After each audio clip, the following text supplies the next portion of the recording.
So I would like to start super big picture. You're chairman of the House Select Committee on China.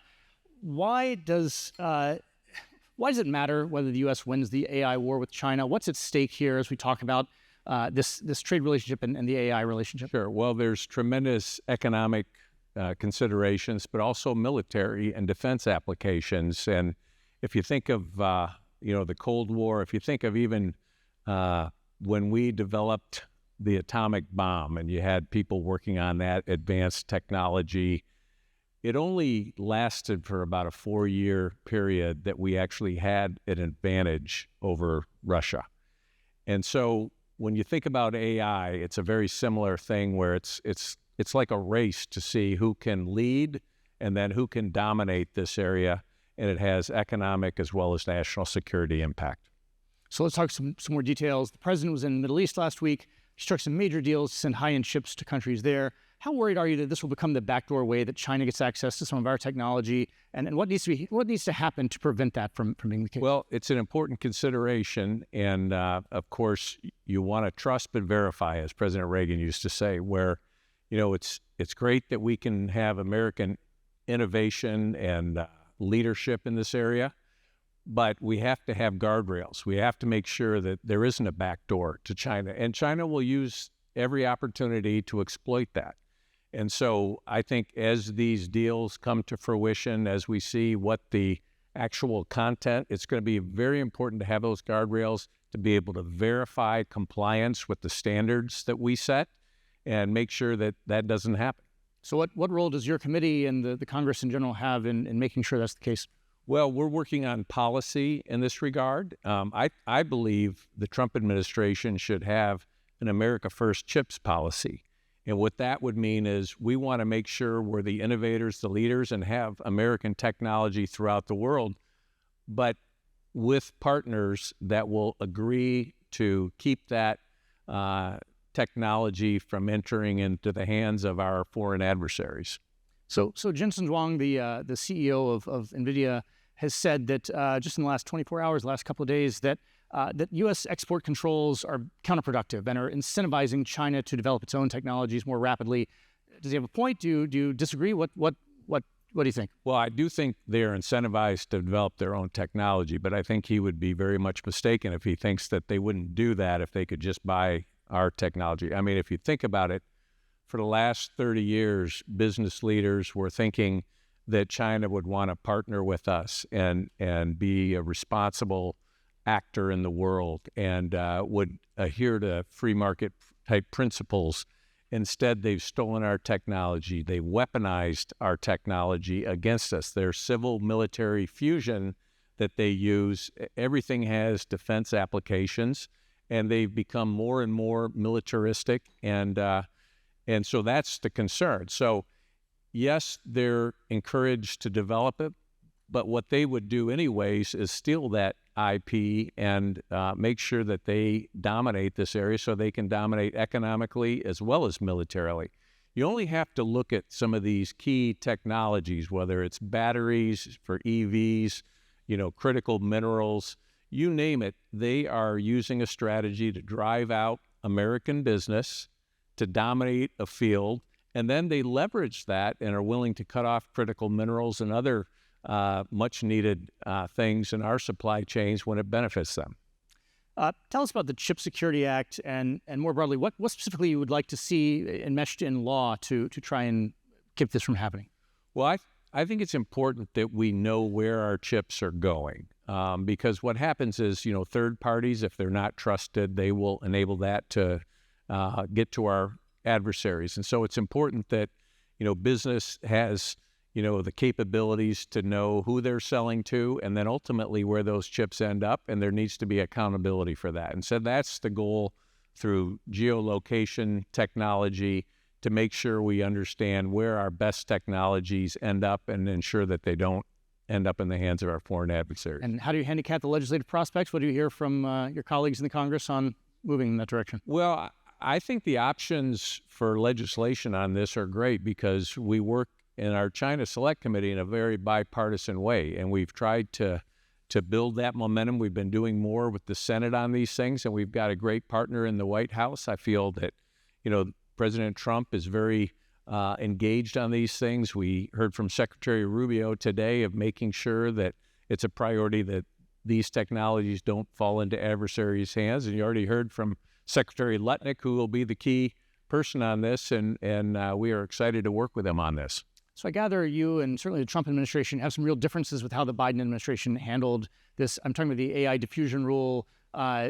What was being done wrongly in the past? What can be done better in terms of these chip exports? And I think it was a good faith effort that they put out, but it was right at the tail end of the administration, and it was overly complex. And so I think it's appropriate that the Trump administration is taking a fresh look at this and developing the criteria that have a little bit more time to develop that. And it's important that we have a standard that we can enforce and have accountability for, because many nations will say one thing and do another. And so it's going to be important that we can verify. Can we talk about how the trade relationship with China intersects with some of these national security and chips issues? You want to see bipartisan legislation that ends China's most favored nation status, codifies a trade tariff framework that's China into law. What do you want that framework to look like? What, in your view, should the trade relationship with China look like going forward? Well, I think we have to acknowledge that, PNTR, this is not a normal trade relationship. And when you look at the many ways they have violated the principle. You're from Michigan. You have I am some experience with this. Yes. And so I think, and when you look at the tariffs, they don't have a normal trade relationship with us. So that's one thing. The other thing is, they have been able to, through the de minimis exemptions, flood our shores, and not a lot of accountability there. And we've actually documented how fentanyl, the precursors, are coming through our southern border, and they are making those precursors and partnering with the cartels. So we need to make sure we're, examining, what comes into this country, and make sure that they aren't able to drive our businesses out of business. At the end of the day, we have become very dependent on China for some of the most key technologies. We want to make sure that that doesn't continue, because what they also do is they will, for instance, in the automotive arena, which my state cares a lot about, they will have a competition in their home country, in an area. They will select the national champion. Then they will subsidize the entire supply chain so that they're able to drive their competitors out of business. So you see that happening in the automotive industry in Europe right now. They would love to do that in America. They've done it basically with drones. They've done it with cranes at our ports, and actually have put, mobile devices, cellular mobile devices on those cranes to monitor what's going in and out of those ports. We've seen it with different routers that are in consumers' homes. So this is something we need to be mindful of, and we need to be strategic, and that's what our policy should be. It should be strategic and recognize they are not a friendly nation. We don't want to completely decouple, but at the same time, we need to be strategic and have our supply chains and our innovation benefit the American people. So what you're describing sounds a little different though than 30% on everything, whether it's toys, textiles, furniture, things that are not very strategic. Do you have some skepticism of the administration's current policy, or can these coexist? Well, first of all, I think, the president has acknowledged there should be a basic level because of the unfair trade practices. He's also put in a tariff because of the fentanyl. When you read articles in the paper, it says the alleged involvement in fentanyl. We have documented it very clearly. At the same time, Xi Jinping was meeting with President Biden saying, we'll cooperate with you on your drug problem.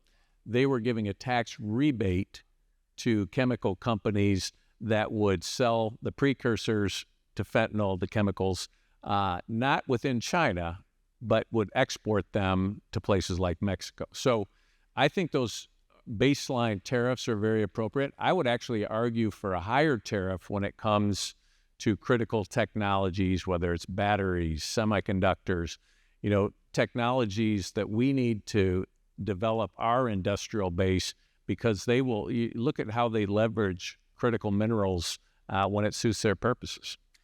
Can you talk about TikTok? Congress passed bipartisan legislation. Former president signed it. Supreme Court upheld it, saying TikTok must be sold or shut down. Neither of those has happened. What do you expect to happen?